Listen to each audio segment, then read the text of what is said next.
We return now to the politics of immigration and the impact of President Trump's series of tweets on so-called Dreamers and the Wall.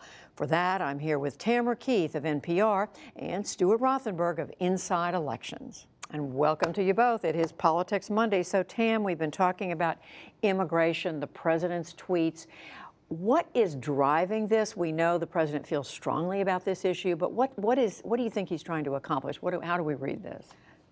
Well, there are a lot of different ways to read it. Certainly, the news of the caravan is something that has been bubbling up and is out there. But also, this is a core issue for President Trump, dating back to his ride down that golden escalator at Trump Tower when he declared his candidacy and he talked about Mexico not sending their best people.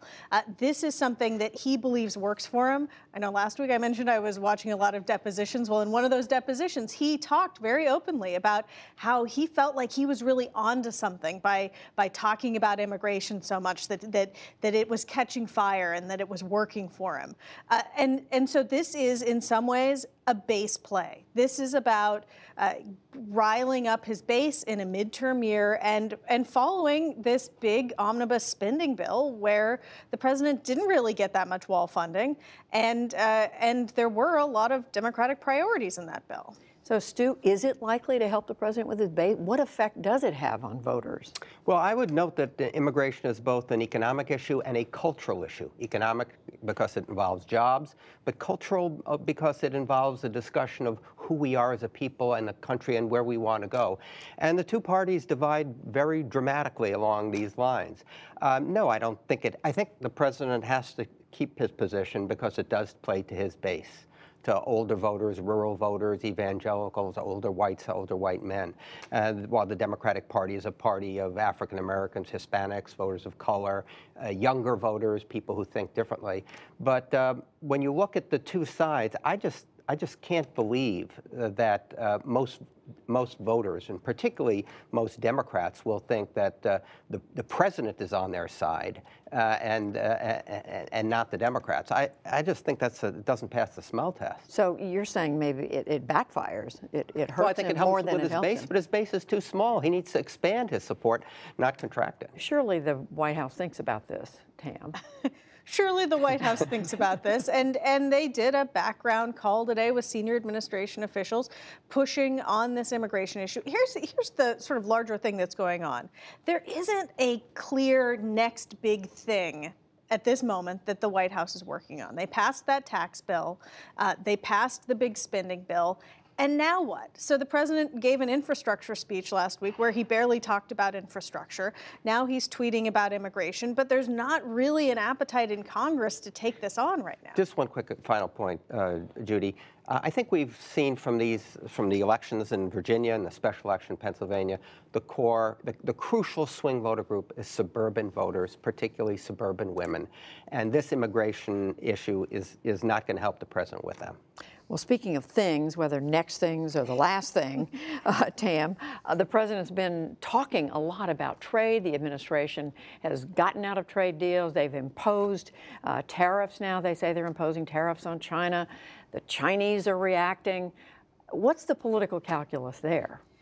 This goes back to exactly what we were talking about before, which is it's all about the base. And this is something that he campaigned on. Going tough on trade, going tough on China.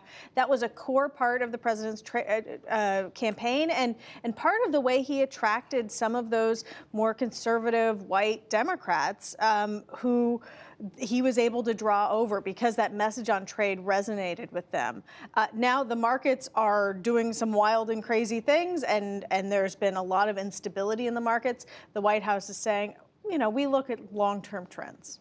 So clearly, Stu, this plays well with some, but not with everybody. Exactly. It plays well with the industries he's protecting, with the CEOs and the workers in those industries he's protecting, steel, aluminum, washing machines and the like. But it hurts him everywhere else, and it hurts him in more places and among more voters than it helps him. So this is going to really split the Republican Party because there still is a huge free trade element within the party, and particularly rural America, agricultural America. That's the president's base.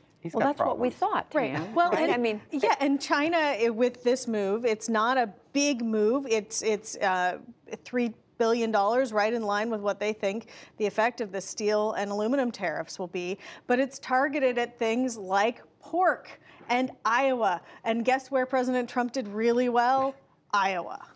So, Stu, do we just watch as the trade specifics roll out and say, we don't know how it's going to develop, and that's the devil is in the detail here.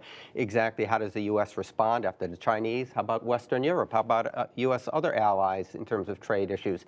So we don't know, but it is. I think this has been the one area where the president has been successful: the economy, jobs, the stock market, and you see how talk of trade has rattled the markets.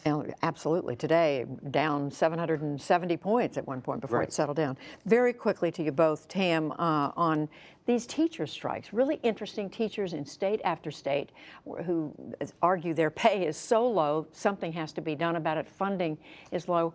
How does that play politically? Well, it is a fascinating political dynamic in that teachers' unions, among unions, are those that have held up.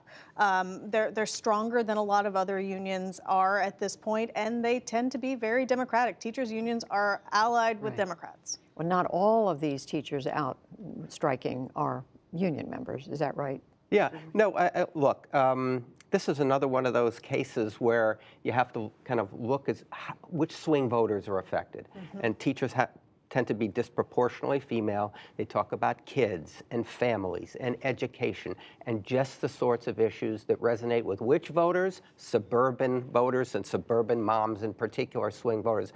This is another, I know I feel like a broken record here. It's okay. It's all right. We like broken. But once again, it's hard to see how Republicans benefit from this. The biggest hit may be on state legislators and governors, but to the extent that it impacts the overall electorate, energy, enthusiasm, fairness, our kids, that's got to help the Democrats. And when the teachers, Tam, talk about what they've been spending out of their own pocket to take care of these kids' needs in school. Well, and you have Oklahoma where many schools aren't even in session 5 days a week. They're in session 4 days a week. It's a pretty stark situation, and very quickly the teachers start talking about tax policies in states that are run by Republicans. Yep. Well, we are watching that one too.